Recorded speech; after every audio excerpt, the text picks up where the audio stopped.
There's a wealth of information to help with improving instruction, including colleagues. One of the major tenets of a professional learning community is professional collaboration. This doesn't always have to be formal. Examining every article or book on topics is impossible. But with a little help from our friends, productive conversations can be had, which can be used to improve instruction. Diversity is a big topic of discussion lately. John Ogbu's research regarding minority perspectives are a great resource for understanding student diversity. Recently, Dr. Lawanson and I casually conversed about one of Ogbu's articles over Zoom. The following recording is our informal reflection on the article.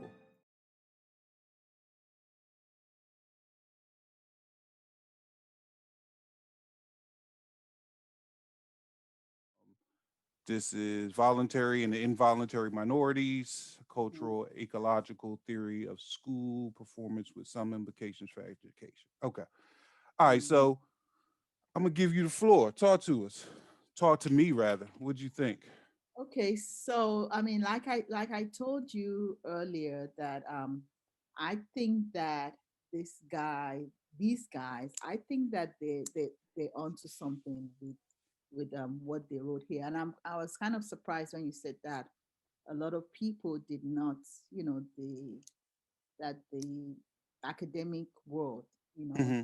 they they felt that they were talking nonsense because they, these people know what they're talking about, and even and I'm going to give you an example, even for me personally, Mm-hmm. you know, and I like how they kept saying that this was for the dominant group, that and that there will be variations, subgroups, and individuals, which of course is very relevant as you make this type of what should I say, classifications. But I was thinking about some of the things they talked about, and you know, with me being, I guess I would be an example of a voluntary minority, and Okay. when they were talking about some of, their, I'm trying to look for, I want to use the words that they use in terms of the different categories, the way that minorities process different things, and those, let me see what they called it. I guess this is one of the disadvantages of having a hard copy. And You have to while you find it, what I find interesting, or what I found interesting, mm-hmm, because you did say it was for the dominant group, mm-hmm. um, and the intro. No, keep looking. Oh, you found it. No, I haven't found it. Oh, You were showing me something. no. I was going so I could refer to it. The Mm-hmm, dominant group. So it says some have conducted important research that either support or challenges his perspectives. But in reviewing these works, one finds that some of his main ideas are not always understood. What I found interesting is even in his research, and I'm talking about Ogbu, right? mm-hmm, It's interesting that Simons, I think it's mm-hmm, Simmons, or is it mm-hmm. Simon? Dr. Herbert here is almost an interpreter for the dominant group. Mm, You see what I mean? Because he's explaining the research that Ogbu has done versus okay. actually in this particular article as versus actually um kind of you know it looks like working together. You see what I mean?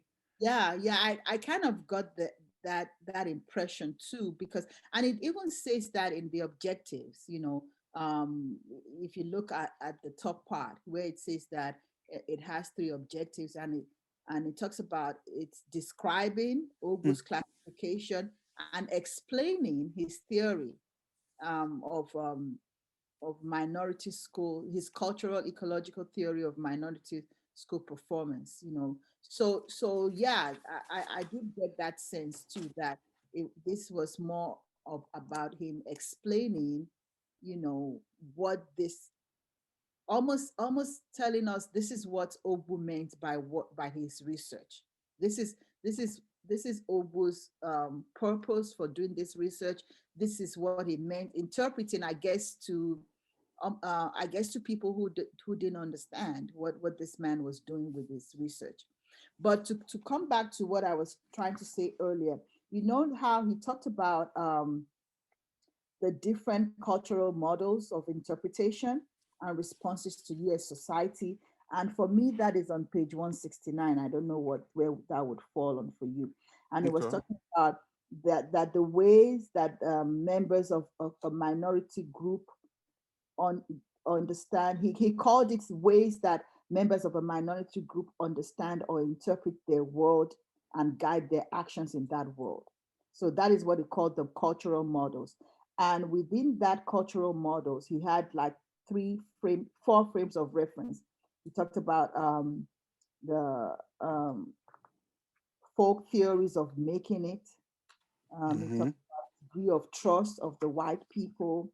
He talked about, he had one called frames of reference, then the folk theories, then Mm-hmm. the degree of trust, and then beliefs about the effects of adopting white ways, you know.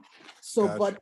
what, but in looking at most of what he said about the voluntary minority, it was almost as if I was having someone psychoanalyze me as I Hmm. was reading that, because okay, so I would be a voluntary minority, and most of what it says, and even when and it talks about how voluntary minorities have a positive dual frame of reference, which is very true, because um, when you think about it, when I think about, I find myself getting impatient um, with minorities, and I hate that we're even recording this, but it's the truth. I find myself sometimes getting impatient with minorities who, with voluntary minorities who come to this country and start to complain about the country. Mm. And in reading this, I started to see, because he gave me the explanation for my thinking. Okay. When he talked about the frame of reference, and it talked about that our frame of reference is based on what is going on in this country compared to where we come from. There you go. And that is why I have a problem, because for me, and it doesn't make it right, it doesn't make the rights of where we are okay. I mean, the problems of where we are okay. Mm-hmm. But I used to look at it like, you know what, if first of, if our country was all that, we wouldn't be here. Most of us voluntary migrants, we're here because we we have that idea that coming here will give us a better, you know, lifestyle. Right. And for the most part, it does. For the most part, it does. Like I just went home to Nigeria. I went to see my mom, and I stayed with a friend who is a lawyer. She and Mm-hmm. I were in postgraduate school together. She was my roommate. She's one of my very best friends.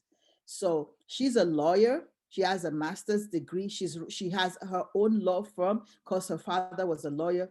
Her husband is a doctor. He's a surgeon. He's one of the top surgeons in Nigeria. Okay. However, their lifestyle, their standard of living is very middle class. Okay. And even when I look at it, it's almost lower middle class. Mm. For Mm. people who have worked, I mean, we've been out of school now for 30 something years. For people who have worked that hard, who are highly skilled in their fields. And I'm thinking, if I look at their counterparts here, Hmm. you can't even compare it. So that is what Ogbu means by that positive frame of reference. And that is so true, because that influences your thinking initially. But then one thing he talked about is that we have that positive frame of reference. And then we've not been in this culture, in this society long enough to internalize the, what did he call it? I hope I highlighted that part. Talking about they have that positive, that compare, comparing the situation back home, and also the fact that the attitude is still positive because we have not been here long enough to kind of internalize the the bad stuff that is in society, the systemic um, segregation, the evils and Mm, everything. right. And again, for me, I can testify to that because I know that even in the almost 30 years that I've been in this society, it's like my thinking has changed. So whereas is that where it is in comparing Yeah. the situation to that of family, they often conclude that they are doing better. Yeah, yeah, and that is very true. Or seeing better opportunities for their children. So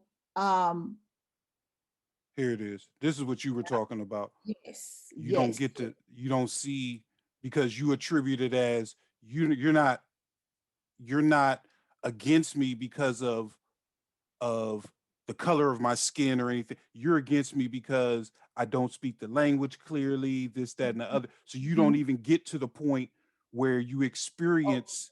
caring, of really caring about it until you've been in this society long enough. There you go. Because all that stuff that he was saying about the involuntary minorities, that is also very true. And I can say that that is true because the longer I've been in this society, I've started to see people around me experience that, like family, like my brother, like my husband, and all Mm-hmm. of that. I've started to see what he called the concrete experience of the involuntary minority, where they have this abstract notion that, okay, if you work hard, you go to school and everything, it will pay off. But Mm-hmm. the reality, what people are seeing, what their children are seeing, is different. What the children are seeing is that, okay, you go to school, you do all that, blah blah blah, and then you get to a point and it's almost as if society is telling you you can only go so far. Got you. Or or the reward is there for a while until you are looking at your white colleagues and they're going much further. It's almost as if the system propels them forward. But for people of color, it's almost as if after a point, and I've not done any research. I'm just talking Mm-hmm. about just observations now. Mm-hmm. But this And guy obviously has done some qualitative research on this in order for him to get here. Yeah. So.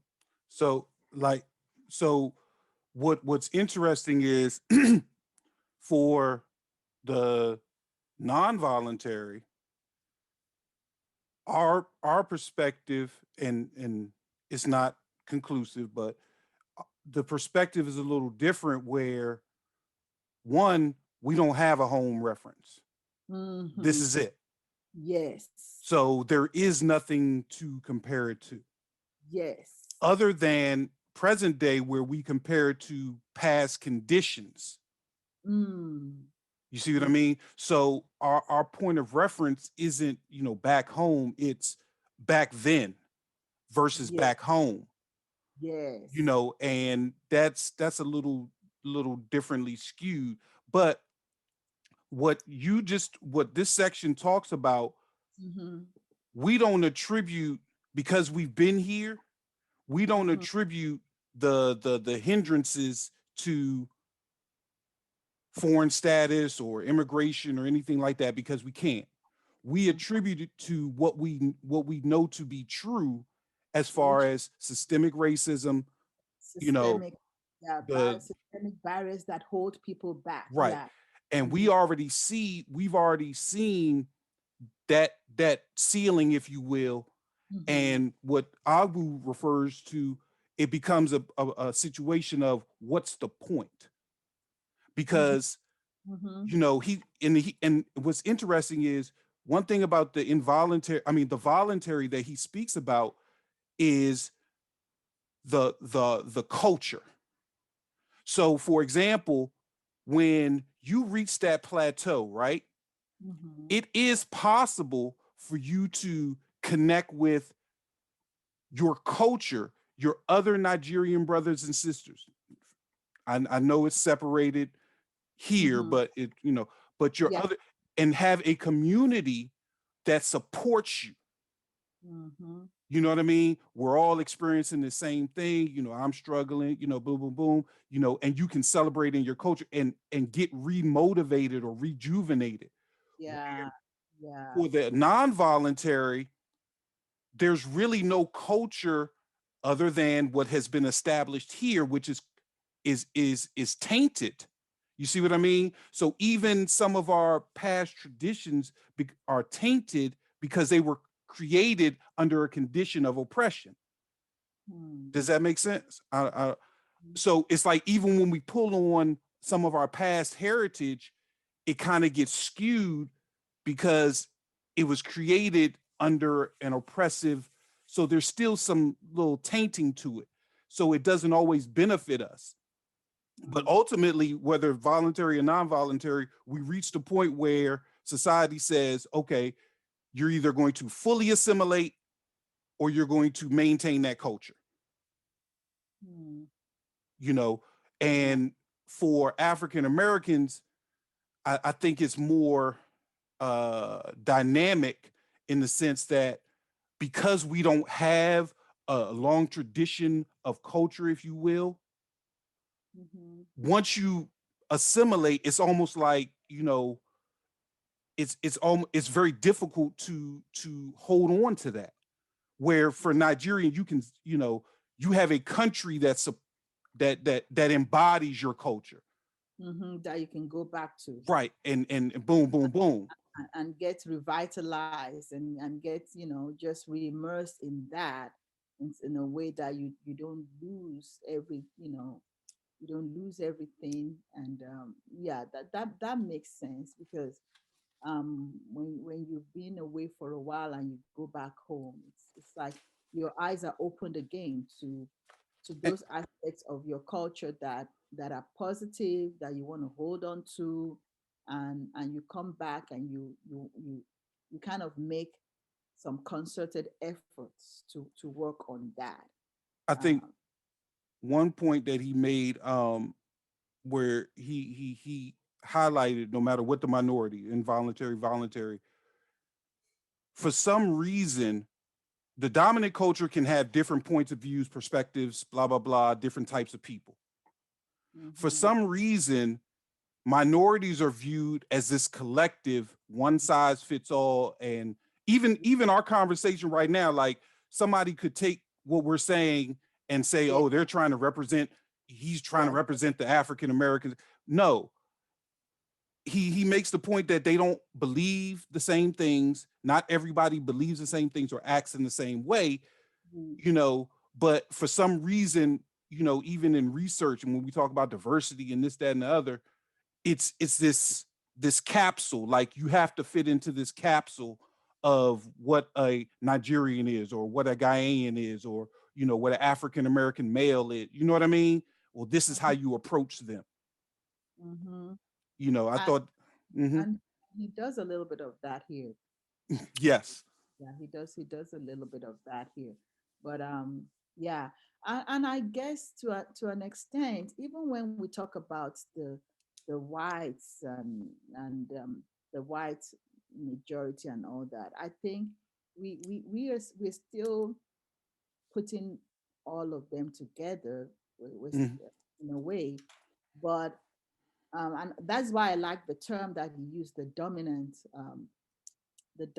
group, or the dominant um, culture, or the dominant perspective, or what, or trait, dominant mhm. trait, whatever you want to call it. Because um, yes, there are many variations to a group of people, but you do still have a little bit of that collective Mm. mentality sometimes. Sometimes it might be generational, in terms of, how how homogeneous that collective thinking is. But to a large extent, you do have that. You do have a little bit of that in wherever you go, in whatever group of peoples you interact with, I think. So yeah, so I think in that sense, one is not too far off in saying that. So let me ask you this question. Mm-hmm. So he makes reference. It says page 17. I know that's not it because I did it based on. Let me see. I did it based on my. Oh yeah, this would be 17. It's somewhere here. But on page 17, involuntary minorities, and he's speaking in regards to education now, right? Mm-hmm. Are less sure that education leads to success or helps to overcome barriers to upward mobility. Do you, and I think you did speak on it, but I want to be clear. In comparison, voluntary to involuntary, is it believed that education, will get you to, initially, I'm going to just say initially, that education will get you to where you need to be coming in? Yeah, that's why I said that I believe that, what he said is mirrors, at least for me and for most of my generation, most of first generation voluntary immigrants. I think he really hit it on the head right there, because um, everything he was saying about um, the attitude to education, the attitude to hard work, the non the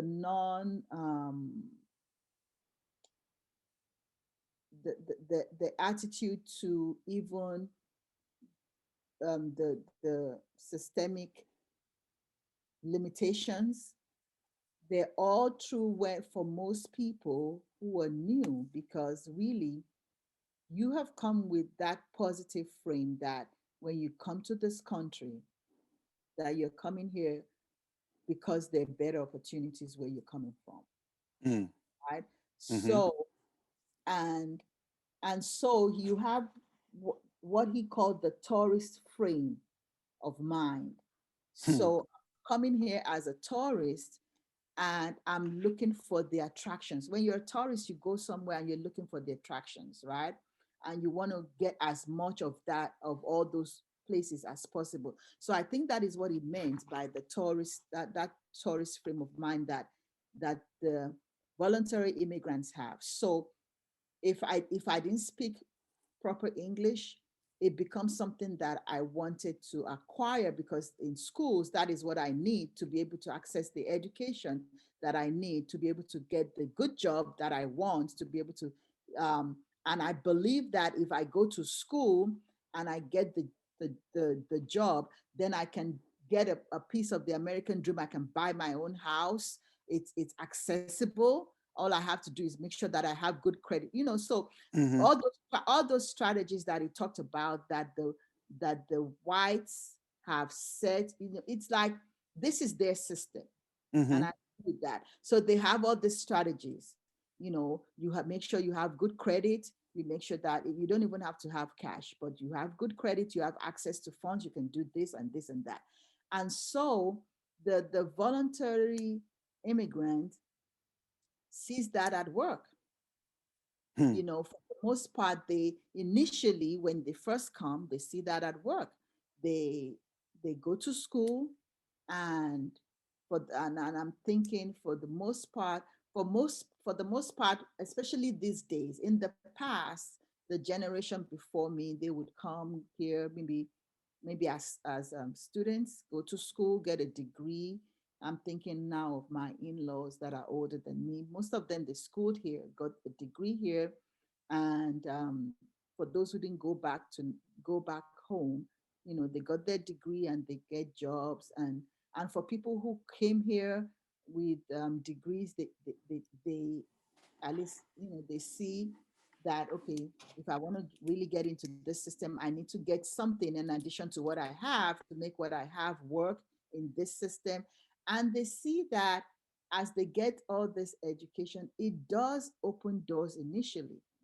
So you have the jobs, um, especially in this area where you live. You go to any hospital, most of the nurses there are foreigners, you know, in the health field, most of the nurses are foreigners, and because they know that there's a need, and I believe minority groups, they're usually able to identify an area of need, and they just try to fill that. They get their education, and they're able to buy their house and get a car and all that, things that would typically take years for you to acquire where you're coming from, you know? Mm, So that's why initially it seems like, oh, okay.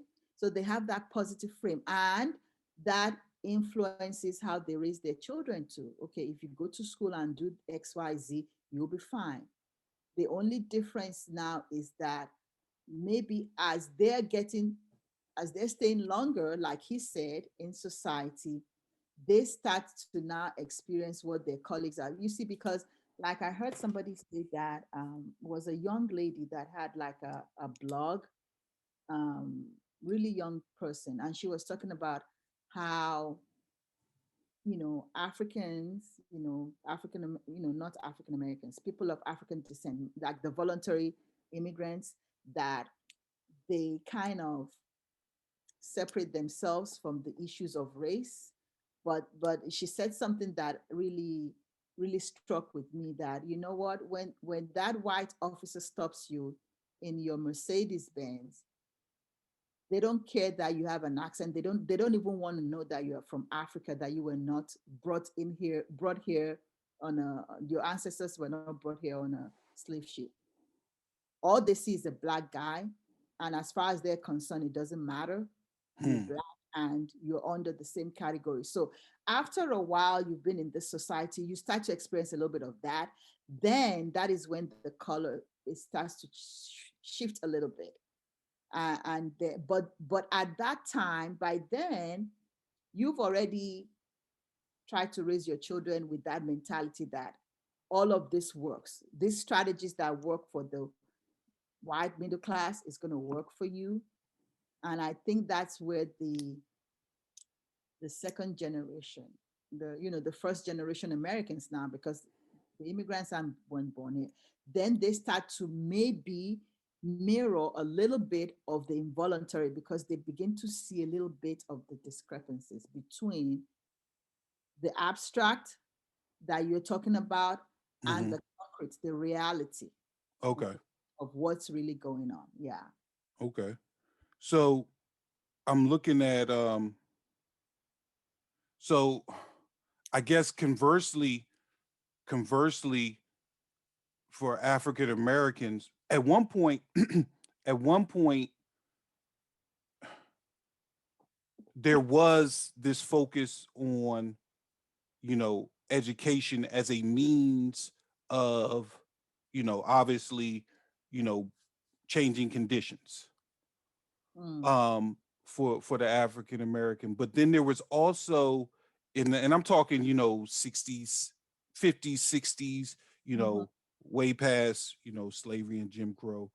Um, but like even during segregation, there was this belief, it was almost, because of segregation, there was almost a back home because of segregation, because you entered, the working world, which was at the time in America dominated by the dominant culture. I'm gonna go with that, right? Mm-hmm. So you had to work with the dominant culture, but you brought those resources because you didn't have any other choice back into your segregated community.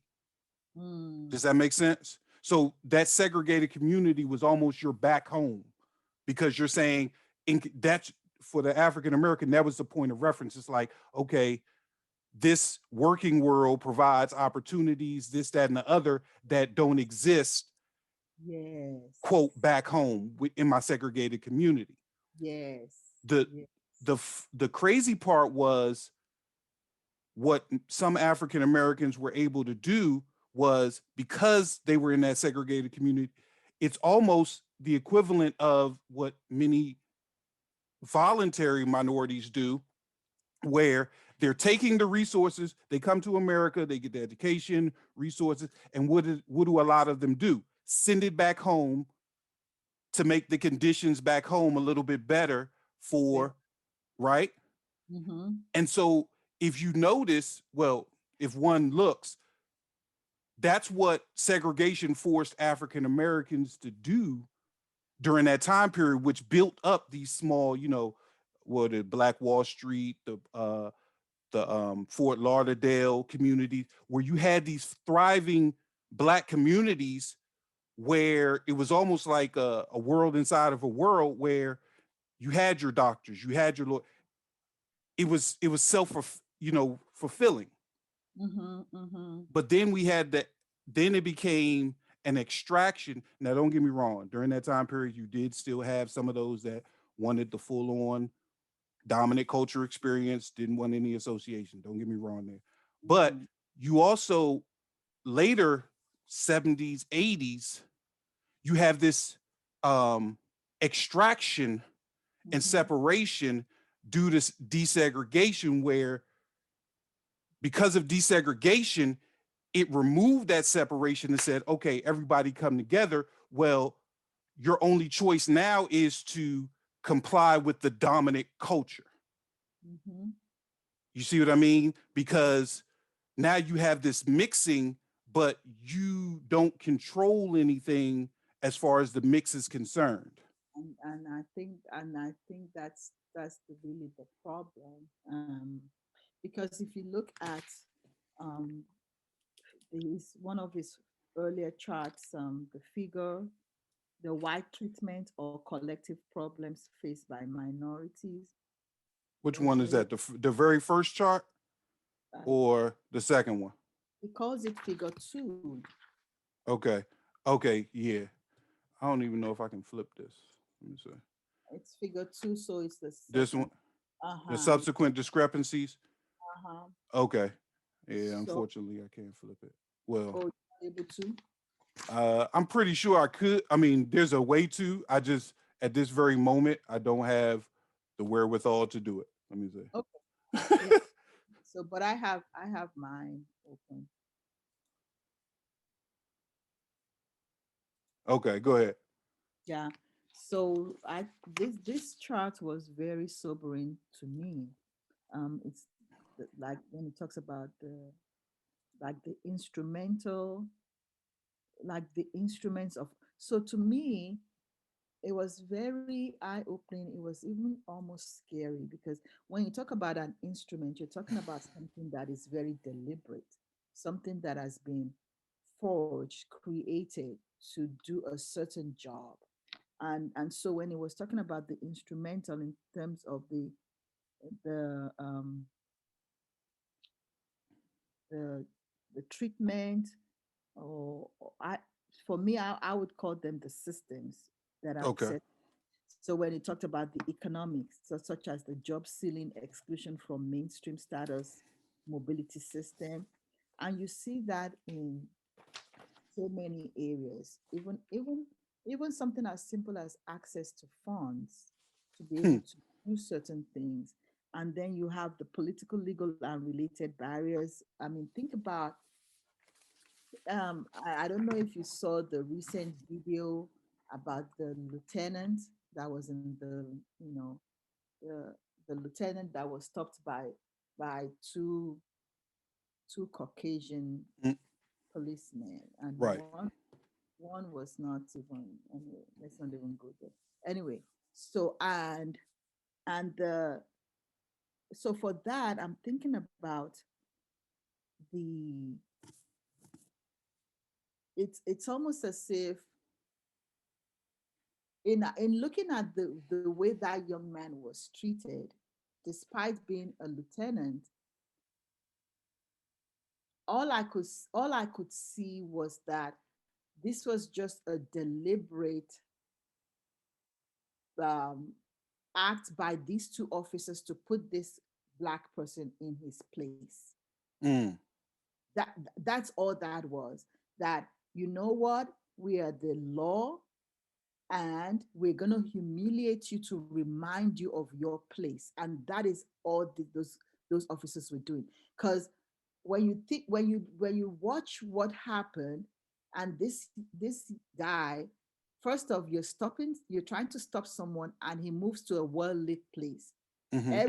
Every sane person would say that that is okay, because I'm not going to stop in a dark place, a black man with two white officers following me.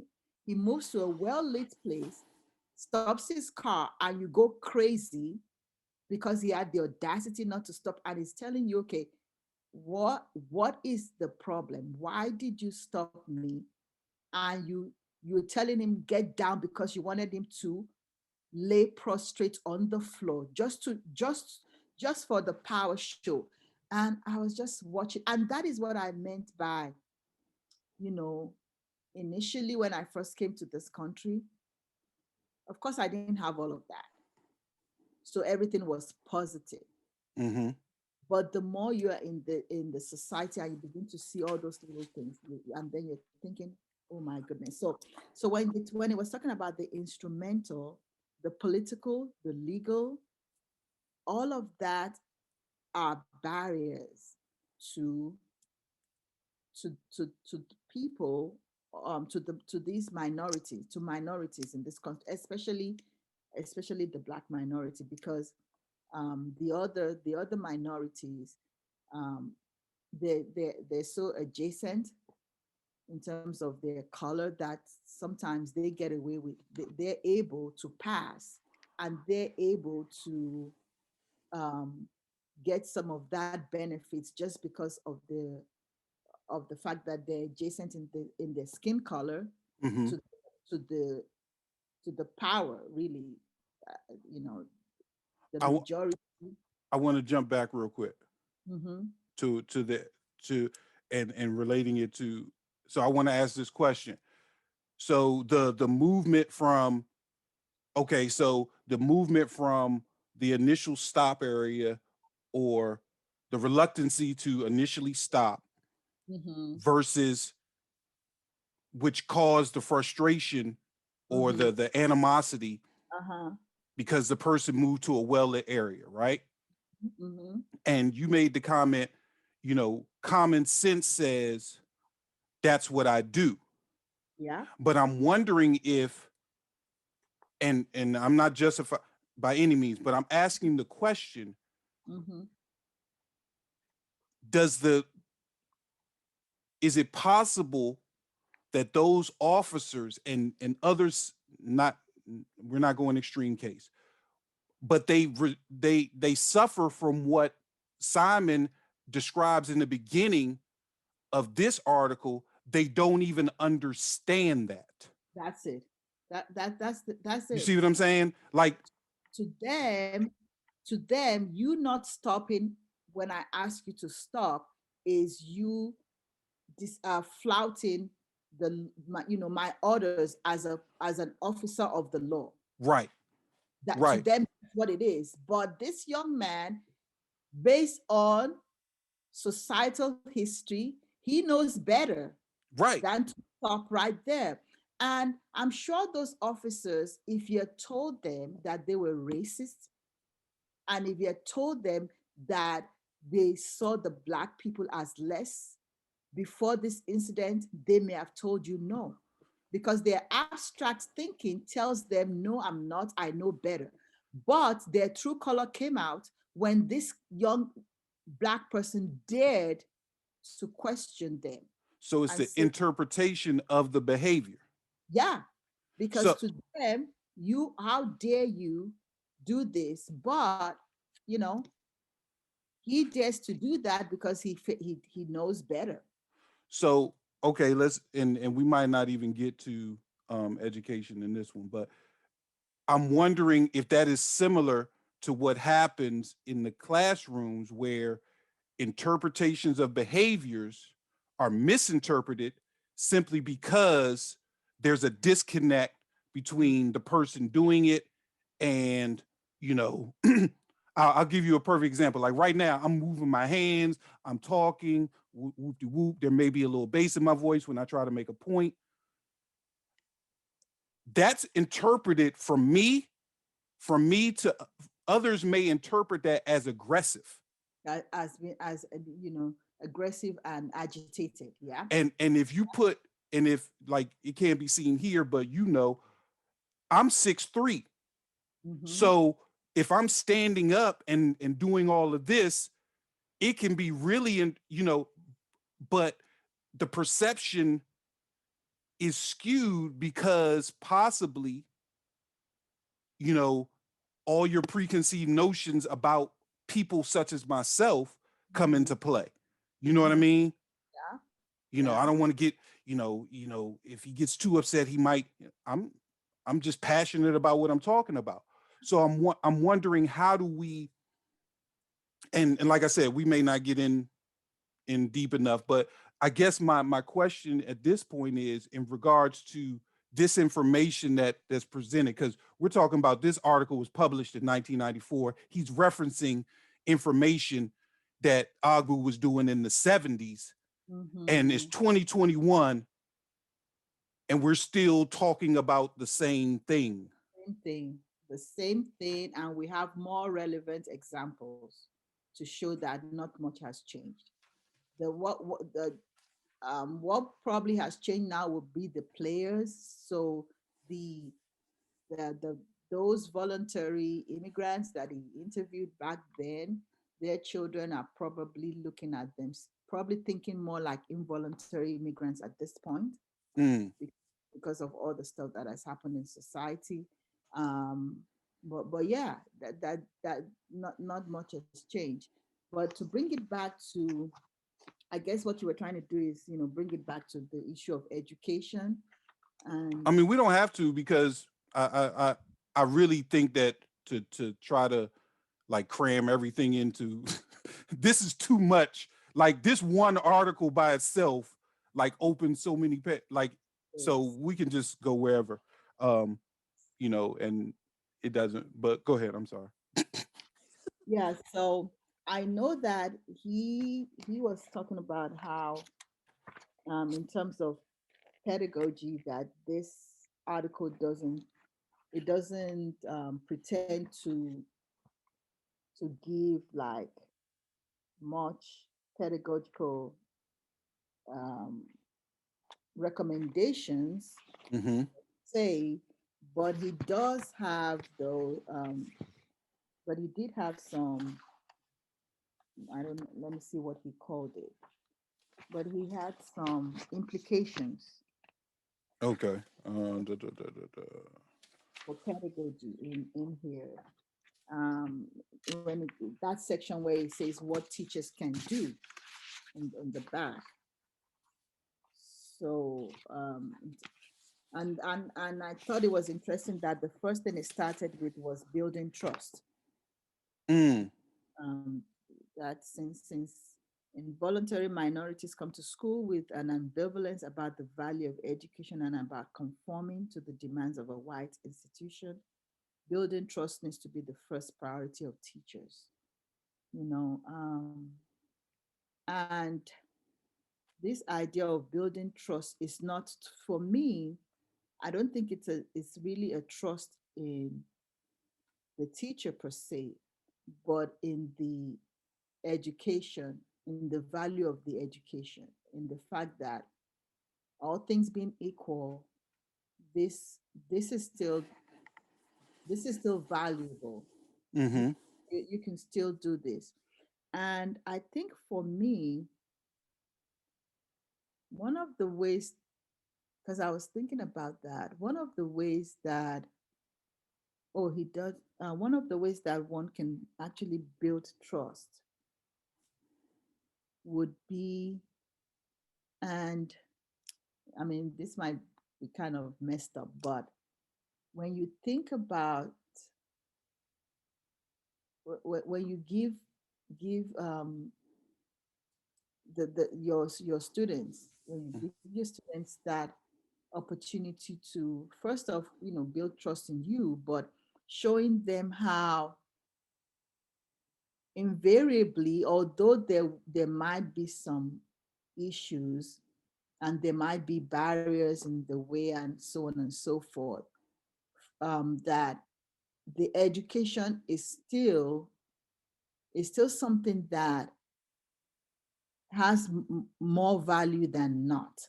Now, Mm, how to do that is the key, but and I think that is something that has to be done very deliberately, consistently, and and you know, by everyone. It has to be something that becomes a very conscious part of the mission of institutions.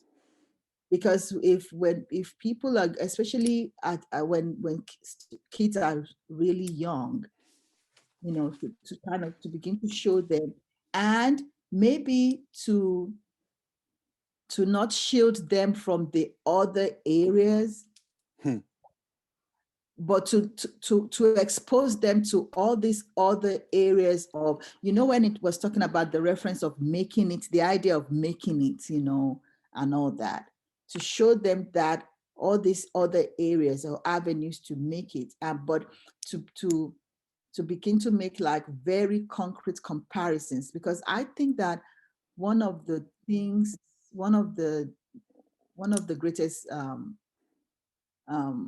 disservice that we do is when we're telling the students or the children or the young adults, whatever, when we're trying to get them to trust the system, we make it seem as if this is the only avenue that is available. mm. And I think that looking back now, I think that that is not a good thing. I think if one allows for the, you know, the plurality of different ways that you can make it, but then kind of almost like an analysis of the probability of you getting to where you want to do based on all of this, that despite the problems, this is probably still the surer way to at least have a springboard from where you can move to these other areas.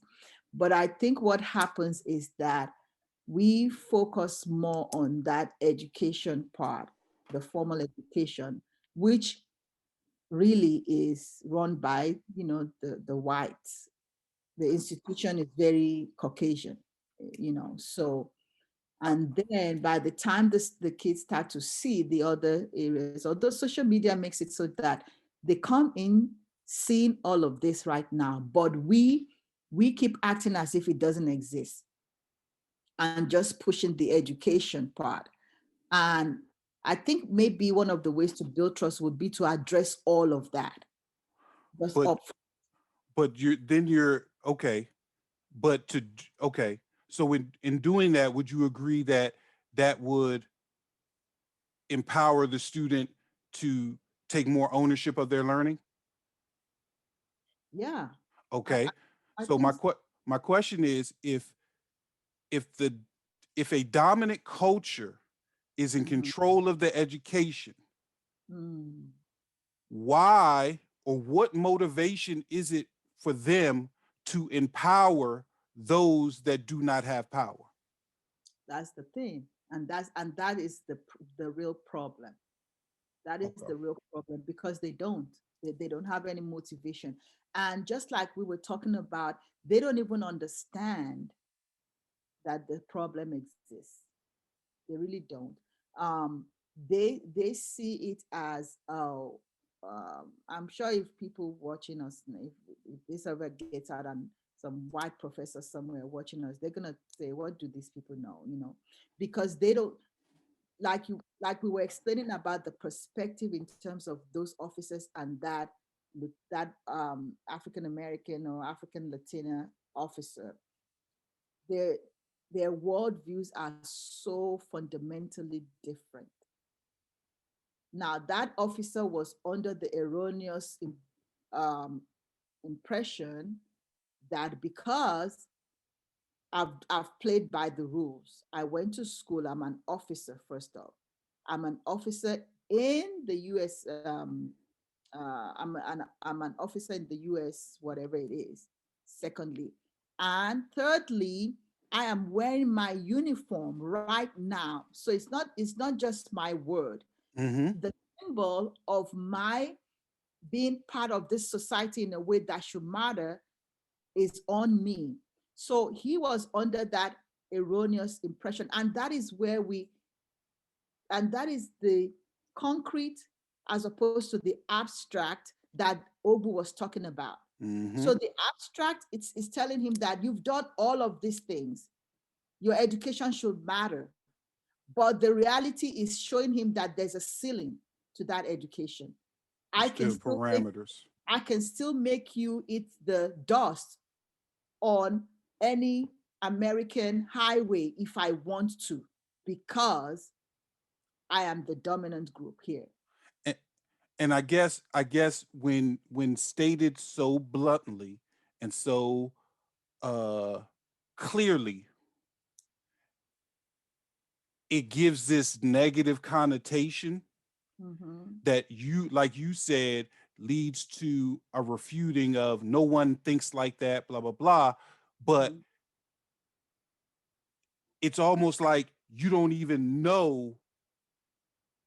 It's all and it's almost like mice and men. Lenny didn't even know how dangerous he was. Mm-hmm. Mm-hmm. He had no clue.